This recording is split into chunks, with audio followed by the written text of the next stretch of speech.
So, ja, ons hier by Groot FM het julle storie gekry en ons glo altyd dat die Here die stories wat oor ons pad kom 100% dit julle is op die Here se hart vandag en hy het julle hier gebring om julle storie te deel en julle is so braaf en ons eer julle vir julle krag wat julle by die Here kry en ons wil graag van Groot FM 90.5 se kant af wil ons net so 1 of 2 rekeninge somme vereffen.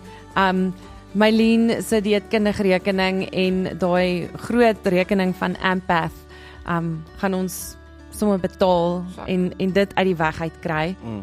En dan het ek hierso ook R10,000 krediniersware geskenk bewys dat daai kosblikkie van Johannetjie vol kan bly en dat daai worries bietjie van die tafel af is. En saam met ons op die lyn Etienne Gertsen. Etienne, môre my vriend.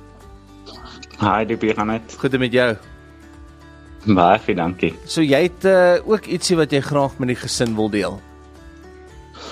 Ja, ek dink dit was so kosbaar, ek dink vanoggend om net die storie te hoor, maar amper meer so die opmerkings tussenin is in Christo en Johanne en hulle interaksie en goed, dit is vir my so kosbaar altyd om te hoor op die verhouding so tussen 'n pa en sy dogter. Absoluut. En ek dink die opmerking wat gemaak was, in Christo wat jy gesê het, van daar's geen prys wat jy aan 'n kind of iets kan gee nie, so jy gaan maar die rekeninge aan en jy vertrou en jy glo God sal daai voorsiening bring en ek glo God voorsien op so 'n manier ook deur mense en dit is 'n groot voorreg vandag, ek dink om deel te wees op een van daai maniere wat ek dink God voorsien.